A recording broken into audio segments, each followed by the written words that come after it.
बार्शी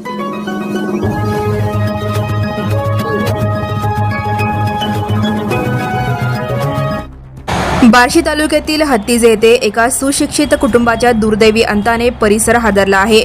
नंदुरबार जिल्ह्यातील चौगाव येथील जिल्हा परिषद शाळेत मुख्याध्यापक म्हणून कार्यरत असलेले योगेश बाळासाहेब पाटील यांनी पत्नी व 2 मुलांना विष देऊन स्वतः गळफास घेत आत्महत्या केल्याची धक्कादायक घटना शुक्रवारी उघडकीस आली। या घटनेमुळे हत्तीज गावासह परिसरात शोककळ पसरली आहे।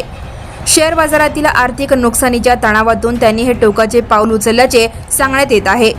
या घटनेत योगेश पाटील वय अंदाजे 40, त्यांची पत्नी माधुरी पाटील वय 37, मुलगा अथर्व वय 11 आणि शिवांश वय 9 यांचा मृत्यू झाला। प्राथमिक माहितीनुसार ही घटना गुरुवारी मध्यरात्री घडली असावी असा अंदाज वैराग पोलिसांनी व्यक्त केला आहे। घटनेची माहिती मिळताच पोलीस उपनिरीक्षक प्रतापसिंह जाधव यांनी घटनास्थळी धाव घेतली।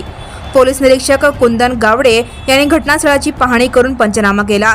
4ही मृतदेह शवविच्छेदनासाठी पाठवण्यात आले आहेत। पत्नी व मुलांच्या मृत्यू प्रकरणी मयत योगेश पाटील यांच्या विरोधात खुनाचा गुन्हा दाखल करण्याची प्रक्रिया सुरू असल्याची माहिती पोलीस निरीक्षक कुंदन गावडे यांनी दिली। आत्महत्येचे नेमके कारण अद्याप स्पष्ट झाले नसून सर्व बाजूने तपास सुरू आहे। नमस्कार, मी PI कुंदन गावडे, पोलीस निरीक्षक वैराग पोलीस ठाणे। वैराग पोलीस ठाणे हद्दीतील हत्तीज या गावी एक दुर्दैवी आज घटना घडलेली आहे। सदर घटनेमध्ये योगेश बाळासाहेब पाटील वय 41 वर्ष हे जिल्हा परिषद शिक्षक नंदुरबार येथे कार्यरत होते।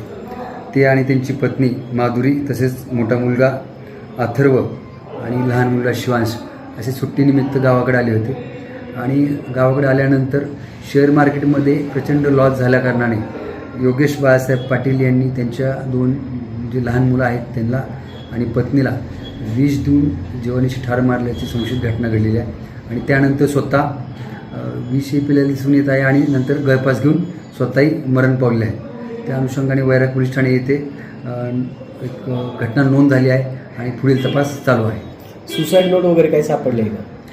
त्यात आहे, सुसाईड नोट आहे। त्याच्यामध्ये त्यांनी विस्तृतपणे शेअर मार्केटमध्ये कधी सुरुवात केली, त्यांना कसा फायदा झाला, त्यानंतर कसा लॉस झाला याचा विस्तृतपणे त्यात उल्लेख केला आहे। तसंच त्या घटनेबाबत त्यांनी आईची, कारण त्यांना वडील नाही आहेत, आईच्या माफी मागितली आहे, कारण ही त्याच्याकडून खूप काही लॉस झाला होता आणि तरीसुद्धा तो त्यात वाहत गेला, गुंतवत गेला होता आणि त्यामुळे प्रचंड लॉस झाला होता आणि त्यात मानसिक त्याचा खूपच खचला होता आणि त्या कारणानेच बहुतेक त्यांनी स्वतःच्या 2 चिमुरड्यांना, पत्नीला विष पाजून जीवानीशी ठार मारलं आणि स्वतःही आत्महत्या करून जीवन संपवलेले दुर्दैवी आणि हृदय पिटून टाकण्याची घटना घडलेली आहे। पैसे वगैरे कोणाकडून घेतले होते का त्यांनी?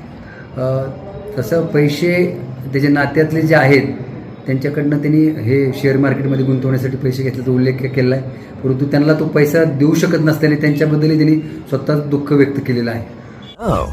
And press the bell icon. Never miss